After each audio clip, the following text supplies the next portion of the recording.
Good evening to our three participating guests this evening. Today's Zoom, well, all our Zoom sessions are recorded. Hopefully you heard that is as you came into the room, and Jay will be posting that on our YouTube website within a day or two for anybody that needs to rewatch it. So again, even though there's only a small number of participants in the meeting, we assume that many more people are going to watch it on YouTube, which is actually historically the case. Jay, I mean, we're getting like 60 to 70 views Yeah, after the meeting. yeah, So we 50 to get it. 60 right now. Yeah, yeah. All right. So the benefit of being here tonight, though, is you can get your direct questions answered, or I should say, get your questions answered directly. So there is a reason to be here. Thank you for joining us. So before we jump into challenge issues, if that's what people want to talk about later, just real briefly for those Explore coaches that are anxiously awaiting the structure of the season, I'm kind of in that same camp myself, but to at least provide some of the information that you will be receiving in hopefully the not too distant future. So, most importantly, we are having festivals almost every month. I'm still waiting to hear back a couple dates, as well as the venues, but we're looking at one, possibly two festivals every month between November all the way through April. So again, those of you that are new to the Explore program, it can basically run on its own schedule or your schedule, either in the fall or in the spring. Last year, our largest festival was in Wauwatosa. I believe it was Wauwatosa. We had 23 teams, I believe it was. It was total chaos. It was awesome. So we're trying to make the Explore events open to as many teams that want to participate, finding big venues for them. Again, the team size is limited to 6 for Explore, but at festivals, they're at the age where the parents come, the grandparents come, sometimes the cousins come, and there's a lot of activities for all kinds of kids. So these events can turn out to be pretty fun and quite chaotic at the same time. So we are going to have some festivals, not many because of the scheduling this year, but some festivals at the same time as challenge regional tournaments. So, for example, Lakeshore, both this is in the Manitowoc area, or actually the actual event will be in Cleveland, Wisconsin. So there'll be Explore festivals November 16th and 17th. And that will be, of course, run by the Lakeshore Robotics Organization. We also are going to have, or at least are planning a festival at the Waukesha sectional, which will be December 21st. So our head judge advisor, sitting right there, Brian Farrell, thank you for being here. He is not going to be running the FLL, the Explore Festival, but he is at least helping out coordinate space, classrooms, whatever else is needed there. We hope to have one at the Challenge Championship, which will be at Waukesha North on January 19th, 2025. And then there will be some other ones. I see Peggy on the call here. Thank you. We're going to be having one at the FRC regional at La Crosse, and that's going to be March 22nd, 2025. All right. I'm going to stop throwing a bunch of dates at you because once I get the final confirmation on 3 remaining at-large festivals, we'll publish all the dates in the newsletter. All the Explore coaches will get emails, and then we will go through a similar process where you can register your Explore team for one of the festivals that are going to be available to any Explore team that wants to participate. So those that are watching, and remember last year, the fee is going to be the same, $25 for non-host teams. What that means is if you're part of the organization that is actually putting on the festival, we're not asking those teams to to pay the entry fee. But if you are coming in wanting to participate, $25 to help cover some of the costs. Most of that goes to the festival host so that they can put on a good festival and hopefully take care of the volunteers. Again, it'll be a very similar process. There'll be a sign up, a registration. One of the other differences with Explore teams is you're not limited to just one festival. Since there is no advancement, you can sign up for as many Explore festivals as you want. Now, we will give priority to those teams that have not participated in the festival, but if there is space available and you're interested, we'd love to fill that spot for you. So, bottom line is pay attention to the newsletter. Last year we did have an Explore 101 where some of our more experienced coaches, we had a Zoom call. They actually put on a presentation. If some of you are interested in having that again, we can certainly try to coordinate that. As you can imagine, with Explore, a lot of the coaches are new. A lot of the teams are brand new rookie teams. So it's not as involved as Challenge, but nonetheless, there is a learning curve. Fortunately, First has a lot of resources available. In fact, Brian has a screen ready for the resources at firstinspires.org. Looks very similar to the Challenge resource page, but of course it's for Explore. And if we could just real briefly go through that, Brian.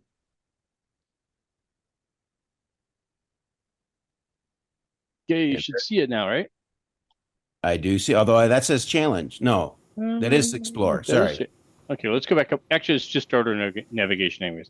You're at the first website, go to programs, First Lego League, game and season, and then you go over and click on Explore season materials, and then you have the Explore season materials. So this is where you're seeing it says Explore. This challenge here is about the challenge for the season, not the challenge program, which is confusing. Yes.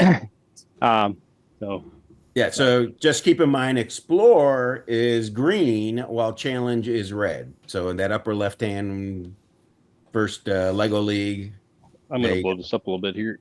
yeah, you'll see that in green. So right here is what he's talking about. yeah, one way to differentiate quickly.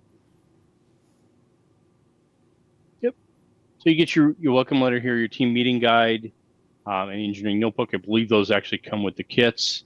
Thinkscape instruction for the team, so that's coaches materials, and then kind of some building instructions for you as well. And then the reviewing documents would be the equivalent of the rubrics that they use for Challenge. So this would be the equivalent for Explore. So this when they actually go through the festival, they do a review, and these are the things that the judges are looking to find out from the kids about the cool stuff, and then basically there's different awards that get given out to the teams. But all these resources are out there. It's not a secret thing that you have to wish you knew. It's all public about those things. They do have the season welcome video, some videos and stuff out there to help support you. If you happen to be using a WeDo, they have some alternative instructions there for that. Alternate instructions for that, and a Explore overview that may be helpful. As a way to maybe help the team, but also high level some information for parents as well. Everything is public at firstinspires, or at least everything that Brian is walking through is public at firstinspires.org, working through the menu items that he did. Yep.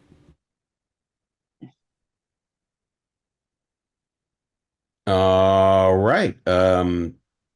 Any questions from those here about Explore? There will be more information coming, of course. But any questions? Everybody else has anything else to throw in there? Additional information for other coaches?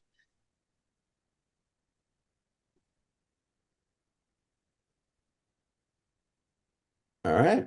Well, maybe others will join later, but we'll open it up to challenge, the FLL challenge. So the only thing administratively is the window for team registration for a regional tournament is obviously still open. It will remain open until, what did I say? September something. September 27th. That's a Friday.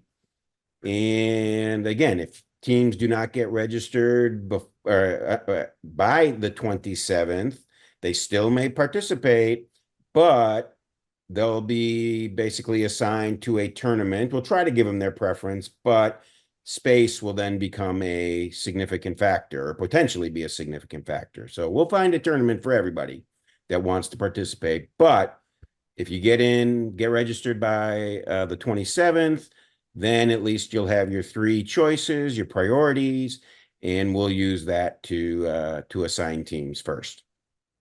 Hopefully then, depending on how much chaos there is with that process, I expect assignments to go out the following week. Other than that, I'll just reemphasize, please get registered at firstinspires.org and get both coaches in there and have both coaches do the youth protection program online training. So teams will not be able to participate in any event, in any official event, if they don't have the two coaches having done those particular training. And in fact, the team will also not be able to participate if the First Inspires registration fee is not paid. Somebody correct me if I'm wrong, but I think that's 125, 175. I don't even remember. Somewhere in that range, but that also needs to be paid, and then the team will be event ready. Oh, 250. Thank you. Depends which program. I think it's 125 for the. Oh, I had Explore on the Yeah. brain. Thank you. All right. So administratively, I'm done unless there's any questions. And if not, then if Jay or Brian, anything that you want to talk about, bring up.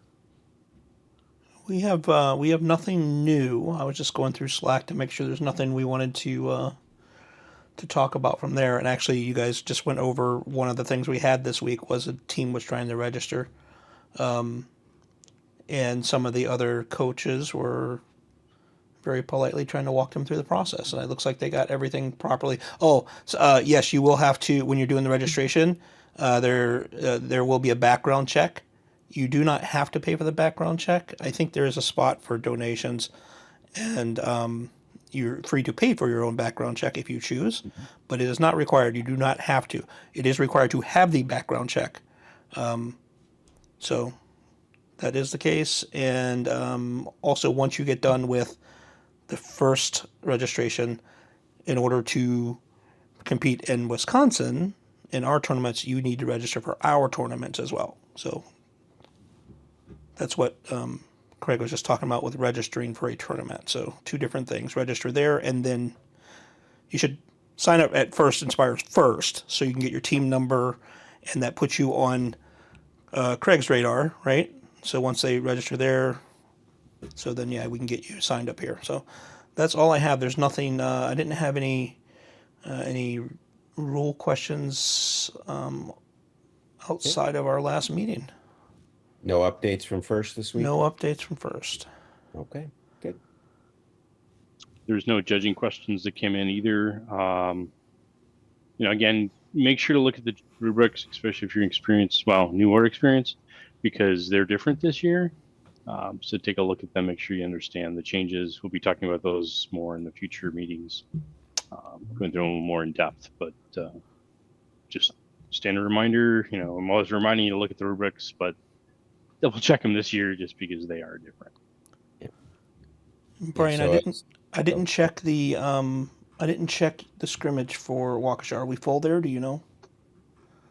I didn't know if you happen to know. I think there was one or two spots left last Monday. One fixed, Yeah, I don't know. I have to double check because there's one team that Okay. signed up Um, accidentally for 2 slots. If you do sign up for the scrimmage, um, only sign up for 1 spot. We're only going to judge you once, and you can be there the whole day, but it's really just when you're going to do your judging that the signups are for. Right now we're all full. I haven't double checked that there's no juice though. and Twist is full as well. So Yep. if you're looking for an opportunity and the scrimmages are full and you still want to learn more about kind of how everything works, your team is more than welcome to visit the scrimmage as well, right? Waukesha's open for visitors, yeah? Yeah, by all means. Yeah, I know Twist is. And coaches, certainly feel free to sign up for volunteering at the tournaments. Yep, definitely sign up. It's a great way to help out. Learn a little. Yes. I think Zam, did you have a question? he just logged in. I think he just have an open mic. Okay. Quick question on November 23rd at Marquette. Is that at the college or is that at the University High School? Good question. I know they're right next door, so it doesn't really matter, but It's the University high High School. okay. school. No, Marquette High School, not University High School. No, it's called Marquette University. Right, but there's High a School. University High School, so it's Oh. Marquette. Oh, there is. Yes, Okay. yes. Yeah. Thank you. So it's on like 32nd and Michigan, is it? Wisconsin. It's right off of Wisconsin, yeah. Yeah. I Okay. don't know. I just drive to it. So yes, the high school. Both days are at the high school. Yep. 2 separate tournaments. Correct. Good point. And Brian, you can call me out as the person who double clicked. I was going to say that, but I was going to let you slide. It's double what? I double clicked on the scrimmage. Oh, you weren't the only one. Oh, Don't worry about it. All right. Is there anything else we can help you guys with? Any questions? It's kind of an open floor right now, so anything and everything. Asking us or the other coaches in the call. Everybody. No, I'm just saying, Yeah, if you right. have questions about, team issues or whatever, by all means, other coaches are great resources. I guess I had a quick question on so when we sign up for the one we want, the regional we want, when do we know exactly when our judging will be? Because I'm having a conflict of time with whether I will be down one team member or for the judging room because of conflict of multiple things. So usually that doesn't get figured out till a few days before the tournament Okay. as everything gets done. But what you can do is, because historically what coaches or the tournaments will do is they'll reach out to you and say, hey, this is what your team number is and stuff like that. When they start doing those communications, let them know if you've got a scheduling issue, and they can attempt to accommodate it. There's no promises, but we typically try to accommodate real issues over just Right. I want to sleep in the morning. My- It doesn't really work out too well with the schedules anymore because we kind of interweaving the matches and the judging for pretty much all day for both. For you're there all day, so it's not like you can ask for a late start and get in too late. That's my complication actually with the other with the teammate that has it's my daughter. She has gymnastics and we don't find out when she actually competes until a week before. So if I can weasel that in, that'd be great. Michael, I would suggest you, after you get assigned to the tournament, to let the tournament director know right away so they don't wait until schedules are made and then have to go and redo them all. Because there's a whole big calculation table that Brian, it's way beyond my pay grade, but if you just let them know ahead so that can be done, it doesn't have to be recalculated. That'd be awesome. Sounds good. Thank you guys. Yeah, once we publish, we really don't want to change it because then you have 2 schedules out there and that messes people up. Awesome. So I mean, you can make your request, yeah, as soon as you can. That's Yeah, but it sounds like he won't know till a Right, week out right. anyways. But you can Exactly. warn him that you have a time that you're going to have an issue and that you'll know about when. I think the gymnastics is literally we get to find out a week beforehand, and there's no changing it. There's no messing with it. So Yeah. What I was just saying though is just say, hey, you know, wherever tournament you go to, say it's mine. You say, hey, Brian, you know, like we've got a pending conflict that day. We don't know when the time it'll be. We'll know about a week out when it'll, you know, what that conflict will be. You know, so if you could keep that in mind for scheduling. will you Kind of be thing. the 23rd for Marquette? I'm not the tournament director. I won't be the one rolling the schedule for that one. Okay, But he's pretty accommodating. awesome. Yeah, and Michael, it's not really, if you just, I know we said it, but just let them know as soon as you know, because schedules aren't usually done really that far in advance either, right? So Yeah. if it's a week ahead of time, the schedules aren't released yet. So Okay. And I knew that, but I'm yeah. yeah. Thank you guys.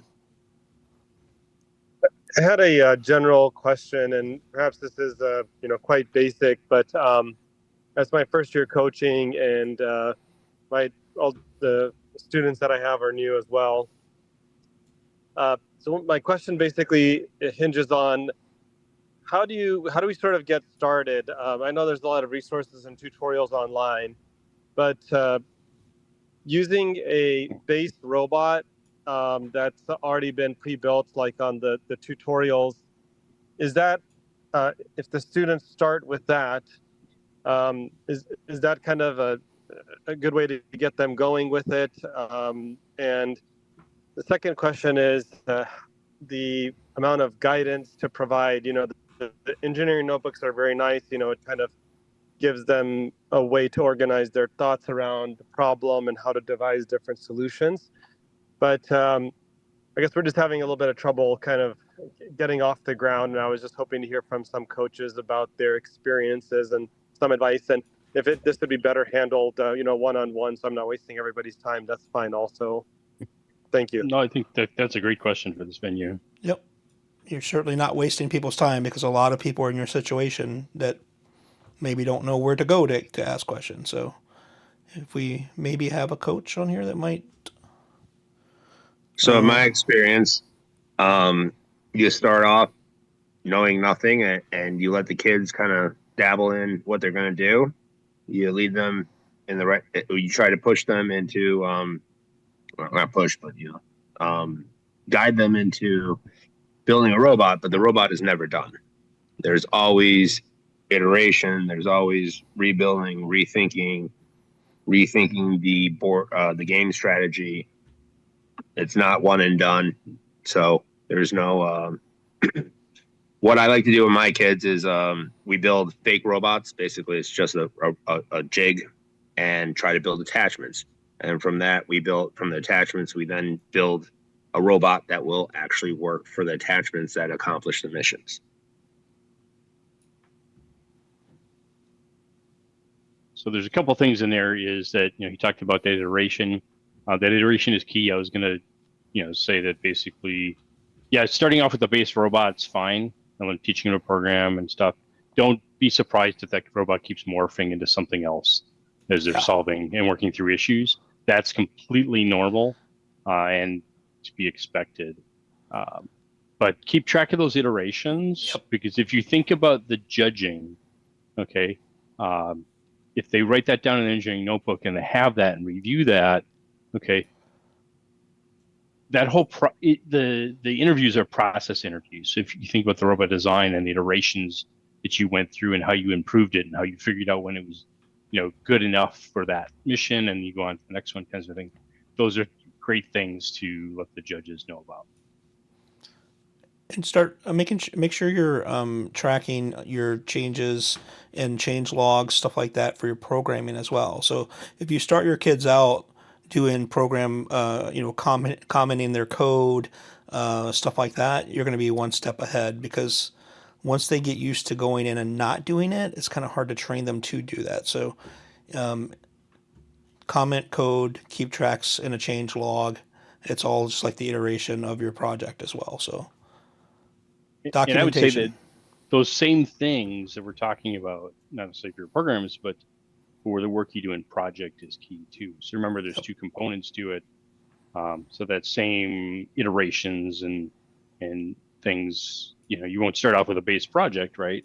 But you will kind of mature that project, and keeping track of that stuff as you go is an important thing. And again, look at the rubrics. If you don't know how to find them, hang on, we'll go through that quick. I tend to do this frequently in the first times of the year. So let's just go back to the first main page here. Programs, first Lego League. I usually just do this. We'll go see game of season this way this time. And then click on challenge season materials, and you get down into here.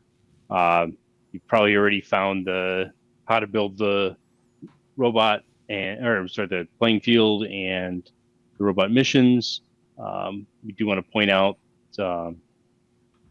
that the rubrics are here. These are the same rubrics that we use at a tournament. So those are important things to keep in mind. And then staring past it, where is the updates? It's down for challenge updates and clarifications here. Okay, that's another thing to keep track of. This is how FIRST says, somebody asks questions and they need some clarifications. That's how those clarifications come out from FIRST. Okay, and Jay does a great job of trying to point those out on these calls, but keep an eye on that as well, and have the kids look for that as well and make sure they understand it. I don't know if you're signed up for a tournament or a scrimmage, but if you are, that's fantastic. If not, I think they're full right now, but stop in, and check things out and see how things go. They're not going to be run exactly like a tournament, but you can go ask questions. One of the great things about FIRST is FIRST teams help FIRST teams. And did you join the Slack channel? I know you had a question. One of Yes, these. yeah, I did. Okay, perfect. Because then the community there is just absolutely phenomenal. So.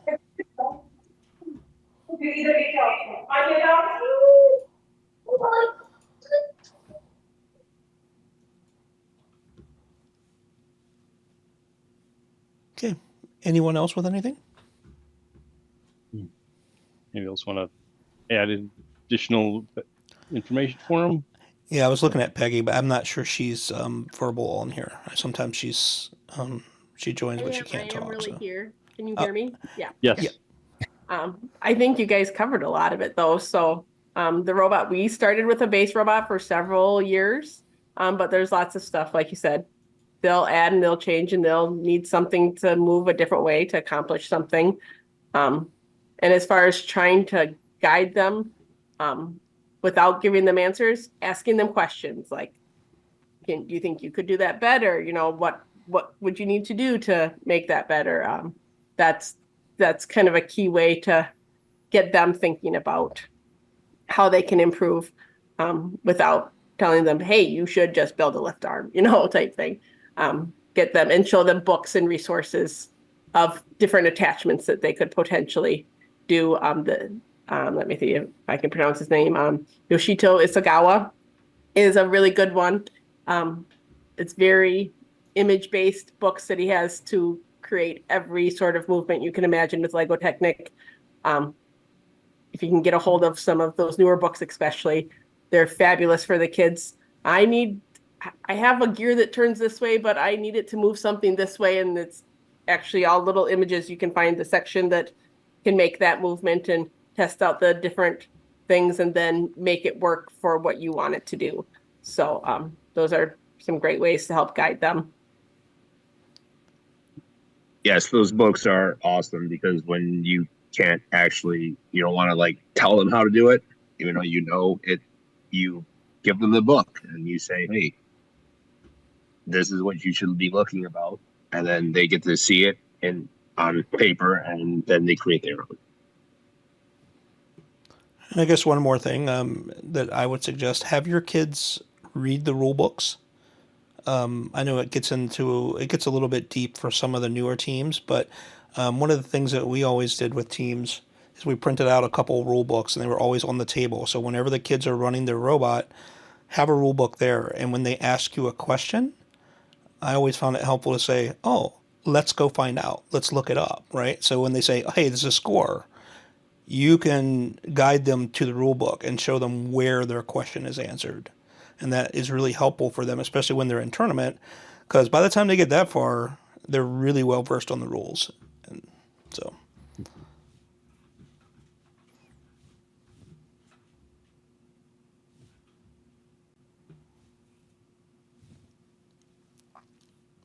anything else, guys?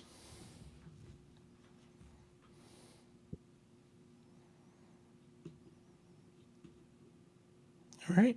I think that's it, Greg. Once, twice. Sold. All right. We'll be back next week, 7:30. Same Zoom channel. Always keep an eye out in the newsletter. That's where the updates come first, and then there'll be other venues after that. But in the newsletter, it also has the link to this meeting. Also, if you notice in today's newsletter, instead of putting the details of the ref tip of the week, or maybe it won't be of the week, but whatever, the latest refs tip, it is now a link to a website, which goes through all the tips that were given. Right now we're at 2, but they get complicated. So Yeah, not exactly. I got more. I got more.